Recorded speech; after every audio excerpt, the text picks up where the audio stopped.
अब तक हमने जितने भी खेल खेले हैं उन सभी में हमने बचत करने की आवश्यकता को जाना है। हमने बचत करने के कई सुरक्षित ठिकाने जैसे कि स्वयं सहायता समूह, बैंक अथवा डाकघर के बारे में भी जान लिया है। जब कभी हम बैंक या डाकघर में धन का निवेश करते हैं तो उसके बदले में हमें ब्याज मिलता है। ब्याज दो प्रकार के होते हैं, साधारण ब्याज और चक्रवृद्धि ब्याज। पहले से निवेश किए गए धन अर्थात मूल धन पर मिलने वाले अतिरिक्त धन या ब्याज को साधारण ब्याज कहते हैं। चक्रवृद्धि ब्याज वो ब्याज है जो मूलधन और ब्याज दोनों पर मिलता है, अर्थात साधारण ब्याज से निवेश करने पर निवेशक को केवल अपने मूलधन पर ब्याज मिलता है। चक्रवृद्धि ब्याज से निवेश करने पर निवेशक को मूलधन और इससे मिलने वाला ब्याज दोनों पर ब्याज मिलता है। इसका अर्थ ये है कि आपका ब्याज आपके मूलधन में जोड़ दिया जाता है और इस राशि पर आगे ब्याज की गणना की जाती है। इसलिए चक्रवृद्धि ब्याज में किया गया निवेश हमेशा अधिक फायदेमंद होता है। सौभाग्यवश अधिकतर बैंक और वित्तीय संस्थान चक्रवृद्धि ब्याज दर पर ही रिटर्न देते हैं। तो चलिए अब हम इस खेल के माध्यम से दोनों ब्याजों की गणना और इनके अंतर को समझेंगे।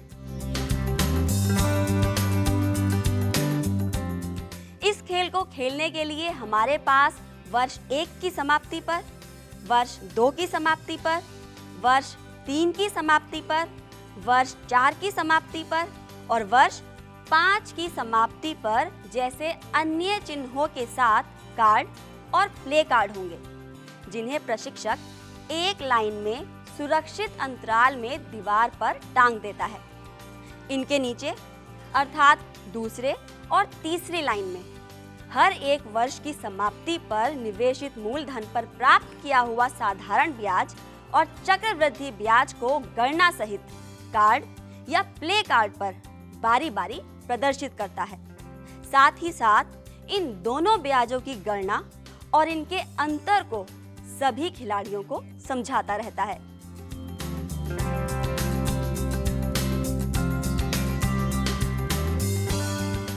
आज हम जानेंगे साधारण ब्याज और चक्रवृद्धि ब्याज के बारे में। तो सबसे पहले बात करते हैं साधारण ब्याज की।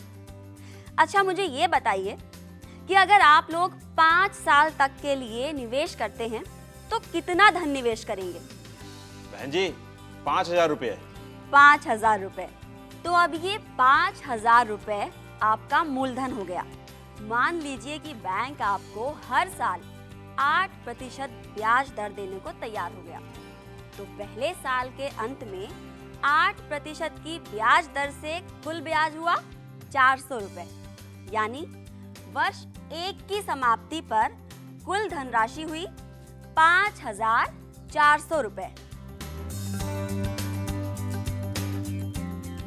अब वर्ष 2 की समाप्ति पर हम देखते हैं कि हमें फिर से 400 रुपये का ब्याज मिला।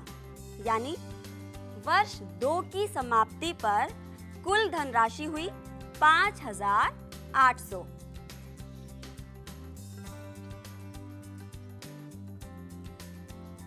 अब तीसरे वर्ष की समाप्ति पर हमें फिर से 400 रुपये का ब्याज मिला। यानी वर्ष 3 की समाप्ति पर कुल धन हुआ 6,200 रुपये। इसी प्रकार से चौथे वर्ष की समाप्ति पर हमें फिर से 400 रुपये का ब्याज मिल जाता है। यानी वर्ष 4 की समाप्ति पर कुल धनराशि होती है 6,600 रुपये।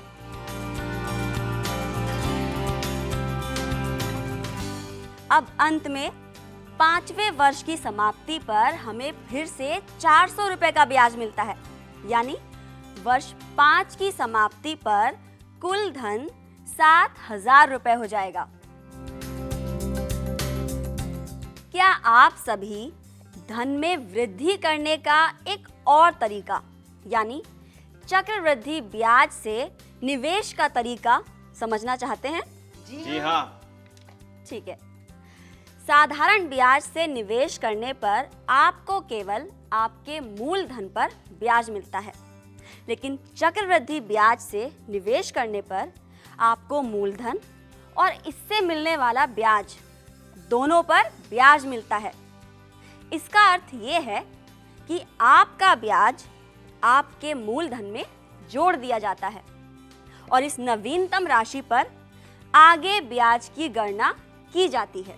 अब हम उन्हीं 5,000 रुपए को 8% चक्रवृद्धि ब्याज दर पर 5 सालों तक निवेश करेंगे और इस अंतर को जानेंगे। हमारा मूलधन है 5,000 रुपए और हमें 8% ब्याज दर से पहले साल के अंत में ब्याज मिला 400 रुपए, यानी वर्ष 1 की समाप्ति पर कुल धनराशि 5,400 रुपए हो जाएगी। ये कुल राशि चक्रवृद्धि ब्याज में दूसरे साल के लिए मूलधन हो जाएगी।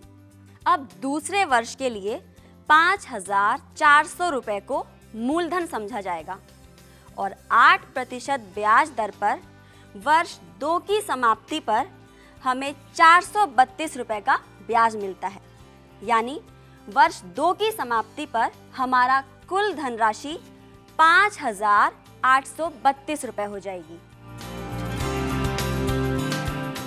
5,832 को मूलधन माना जाएगा और 8% ब्याज दर पर वर्ष 3 की समाप्ति पर हमें 467 रुपए का ब्याज मिलता है, यानी वर्ष 3 की समाप्ति पर हमारा कुल धन होगा 6,299 रुपए। अब चौथे वर्ष के लिए 6,299 को मूलधन माना जाएगा और 8% ब्याज दर पर वर्ष 4 की समाप्ति पर हमें 504 रुपए का ब्याज मिलता है, यानी वर्ष 4 की समाप्ति पर हमारा कुल धन 6,803 रुपए हो जाएगा। और अब अंत में 5वें वर्ष के लिए 6,803 रुपए को मूलधन माना जाएगा और 8% ब्याज दर पर वर्ष 5 की समाप्ति पर हमें 544 रुपए का ब्याज मिलता है, यानी कि वर्ष 5 की समाप्ति पर हमारा कुल धन 7,347 रुपए हो जाता है। इस प्रकार से हम सब ने देखा कि कैसे 5,000 रुपए की प्रारंभिक जमा राशि 8% की चक्रवृद्धि ब्याज दर पर निवेश करने से 5 वर्षों में बढ़कर 7,347 रुपए हो जाती है। दूसरी ओर यही 5,000 रुपए की प्रारंभिक जमा राशि साधारण ब्याज दर पर निवेश करने में 5 वर्षों में बढ़कर 7,000 रुपए हो जाती है। अर्थात धन में वृद्धि के लिए चक्रवृद्धि ब्याज दर पर निवेश करना बेहतर विकल्प है। अब आप लोगों ने समझा ना कि साधारण ब्याज और चक्रवृद्धि ब्याज क्या होता है। तो अब मुझे ये बताइए कि आप लोग किस में निवेश करना चाहेंगे? बहन जी, फायदा तो चक्रवृद्धि ब्याज में है। जहां हर वर्ष साधारण ब्याज पर एक ही बार ब्याज मिलता है, वहां चक्रवृद्धि ब्याज पर हर वर्ष नए मूलधन पर ब्याज मिलता है। बिल्कुल सही कहा आपने।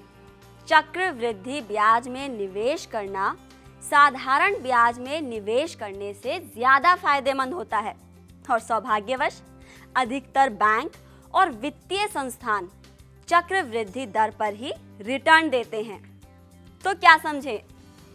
चक्रवृद्धि ब्याज में करेंगे निवेश तो मुनाफे का होगा जिंदगी में प्रवेश। हाँ बहन जी, बिल्कुल सही।